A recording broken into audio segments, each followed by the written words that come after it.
Alright, so this is a suggestion via Discord. The name of the video is Why So Few Americans Live in This Huge Area of the East Coast. Guys, really quickly, I live in that huge area of the East Coast. Right? So, I don't know. And it's pretty much overcrowded, so I'm not sure they got the memo, bro. But alright.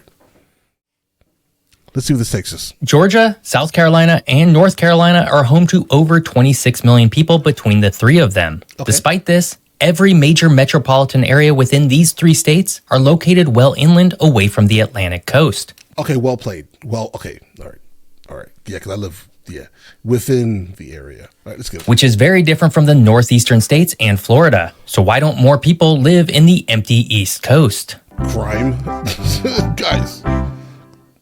Oh, that's Hello and welcome to Geography by Jeff. Today we're off to explore another relatively empty region of the United States. This time though, we're heading to the southeast. And while this area does have millions of people living in it, compared to the northeast and Florida, it's quite odd that there aren't more people living on the coast of this region. And as usual, there's a geographic reason for this. But first, this week I have an extra special podcast episode where Hunter and I ran through various other underpopulated regions of the country in even greater detail. I also run through a few additional empty regions of the country that will be featured on this channel in the future. You can listen right now by clicking this link or by looking in the description below. All right, guys, so this is going to be maybe the second or third video I think we've checked out here on this channel from his channel. His channel is great, guys. Check it out. The empty East Coast, encompassing the eastern counties of Georgia, South Carolina, and North Carolina, is home to a pretty unique range of geographic features that have both facilitated and hindered human settlement and economic activity. The region we're talking about in this video is generally characterized by smooth, sandy beaches, barrier islands, and extensive salt marshes. These barrier islands, while very picturesque and emblematic of the southeast coast, offer a sort of double-edged sword. They provide some protection against the wrath of the Atlantic, but are often not stable enough to support large-scale, permanent human activities such as major port operations. This looks to be Charleston. Yeah, this has to be. I mean, it could be Savannah, but no. I think this is Charleston.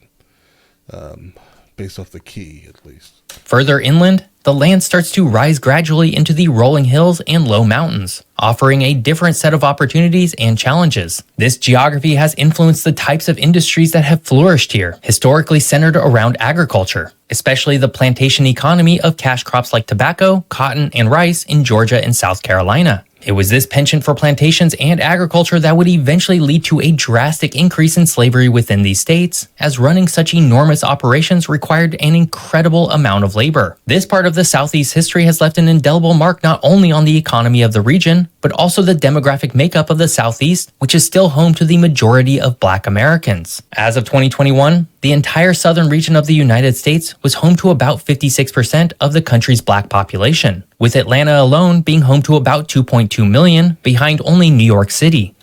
Guys, keep in mind, so I was born and raised right here, right, on Long Island in New York, and then I came from here to straight here, basically, right? And then from here, I live half the year in Spain, guys, right? So from here to Spain, basically.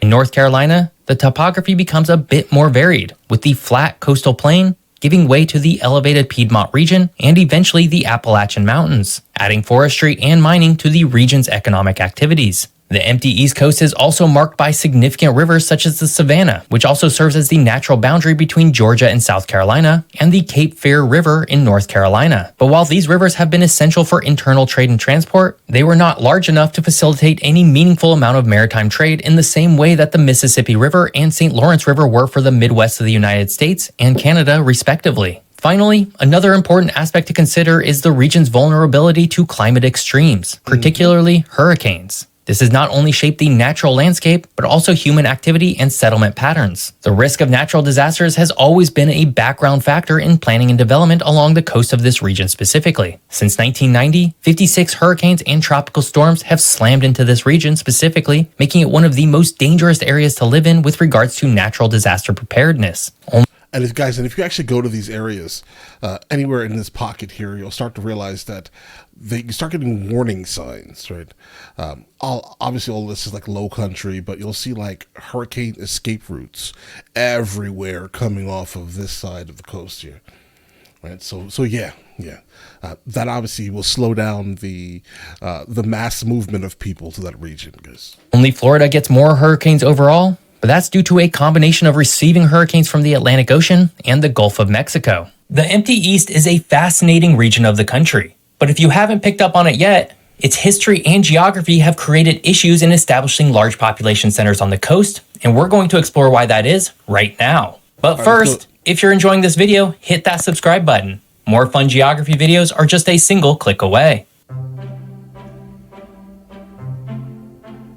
The southeast coast of the United States, specifically the states of Georgia, South Carolina, and North Carolina, evolved in a much different manner from their northern neighbors. Unlike states such as New Jersey, New York, and Massachusetts, with their deep, glacier-carved harbors that facilitated the growth of major urban centers, the southeast coastline has a vast swath of barrier islands, salt marshes, and flat plains. The absence of natural harbors along this stretch meant that these states never developed into significant maritime trade hubs. And it's this geographic constraint that led to a cascading effect on the region's population, steering it towards an agricultural focus that has had lasting implications well into today. The region's barrier islands provide some shelter against the Atlantic Ocean, but aren't actually stable enough to support large-scale maritime activities required for major port activities. New York City, for example, is built on a natural harbor that was formed by glaciated ice tens of thousands of years ago, which has allowed it to pack so much weight on top of it with minimal impact. Without the benefits of natural harbors, the southeastern states couldn't easily partake in the transatlantic trade that catalyzed the industrialization and urbanization of northeastern cities. That's one way to put it. Instead, the Southeast saw a growth of the plantation economies driven by cash crops like rice, cotton, and tobacco. The broad, flat lands away from the coast were well suited for large-scale agriculture, and the hot, humid climate of the region provided an ideal environment for these crops to thrive. Yeah, basically, all along what's known as the Black Belt. Black as in the soil, guys. Kind of spanning from Montgomery all the way up, basically, right? Through Macon, through Augusta, and then up. Plantations required a large labor force, leading to the horrible importation and enslavement of Africans, a historic atrocity that has had enduring social and cultural consequences for the region and the country at large. And unlike the diversified economies of the Northeast, which included manufacturing, shipping, and eventually technology, the Southeast became economically specialized in the plantation economy, fueled by forced labor of slaves. And it was this exact plantation economy which also discouraged urbanization. Plantations were largely self-sufficient entities that didn't rely on urban centers for labor or goods in the same way that manufacturing did. The small towns and cities that did emerge were usually oriented towards supporting agriculture. This is Savannah here. Nice. Forrest Gump's like Jenny bench is somewhere in the square with trees, guys. Right. This is the bridge that takes you out of Savannah into South Carolina, somewhere near the Beaufort area. Cultural practices, where most of Forrest Gump was filmed. Not industrial production. Even the significant rivers in this region, such as the Savannah and Cape Fear, couldn't compensate for the lack of natural harbors, serving more as conduits for internal trade rather than gateways for international commerce. Today, the legacy of this geography continues to be felt. Even as the modern economy diversifies and technology diminishes the limitations of geography, the Southeast's historic focus on agriculture has left an indelible imprint. Although cities like Atlanta and Charlotte have emerged as major metropolitan areas due to becoming transportation hubs and diversifying their economies, the coastal areas still bear the marks of a bygone era dominated by plantations and an agrarian lifestyle. I mean, you just explained why so few people.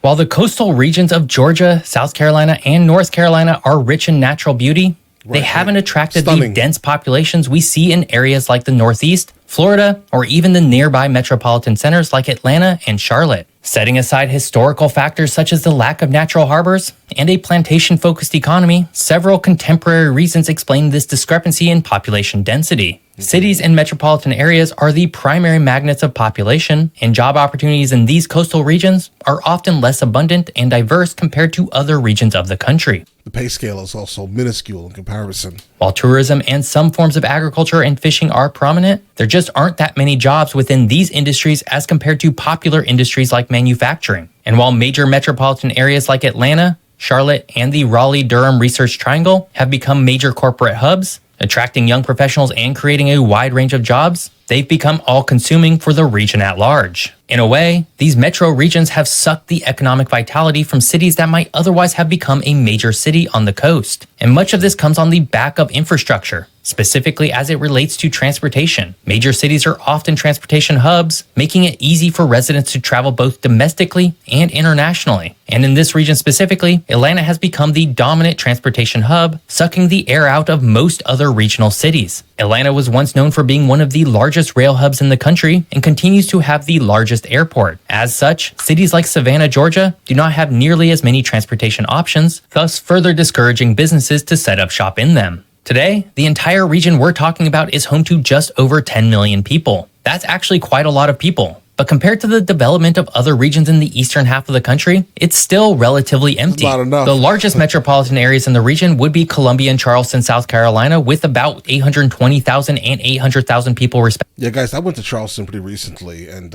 Charleston is packed of people. I mean, I get it. You're saying it's small. Go there, you'll realize instantly, for some reason, everyone comes outside at the same exact time. So all 800,000 of these people are on the road, all right?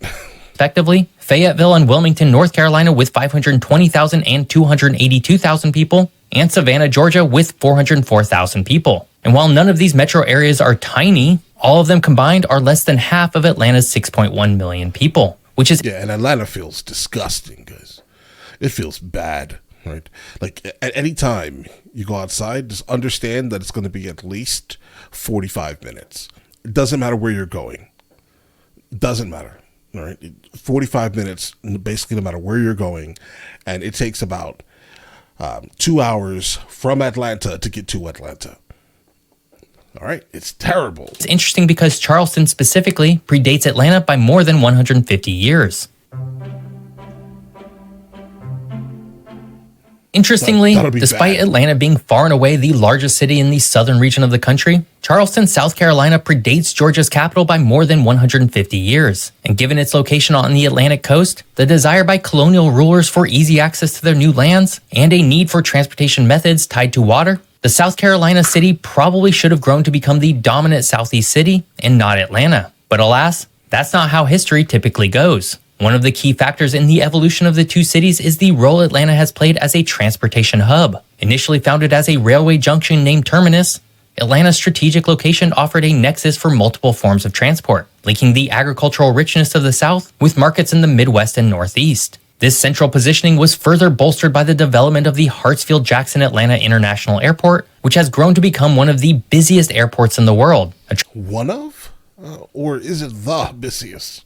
Or is it just the biggest? I don't know, one of those. Attracting businesses and residents alike. And while Charleston has had over 100 years head start, its physical geography was limiting in a way that Atlanta's was not. You see, Charleston is located on a peninsula, constrained by the Cooper and Ashley rivers and the Atlantic Ocean. This geographical limitation has somewhat curtailed its ability to expand, unlike Atlanta, which had more room for outward growth and development. The low-lying coastal terrain around Charleston also makes it more vulnerable to sea level rise and extreme weather events, possibly deterring some forms of heavy investment and large-scale urban development. Social and cultural factors have also played into the city's divergent paths. While both cities are vibrant cultural centers, Atlanta has garnered a reputation as the unofficial capital of the South, attracting international events like the 1996 Summer Olympics and serving as the birthplace of influential civil rights movements. Charleston, though culturally rich and historically significant, has not been the stage for events of similar international or national impact. Bottom line, Atlanta simply had too much going for it when it was founded that, by 1890, it was already larger than South Carolina's most populous city. It's really interesting looking at the Northeast and Southeast and how they've developed geographically. There's almost a line you can draw where, as you head south, you can see the major population centers drift away from the Atlantic coast. But while many of these coastal communities lack the same population as Atlanta or Charlotte, they still have much or more to offer in terms of cultural and historic amenities. I hope you enjoyed learning more about the United States' empty East Coast. If you did, please subscribe to my channel. If you want to check out the podcast I talked about earlier, you can do so here.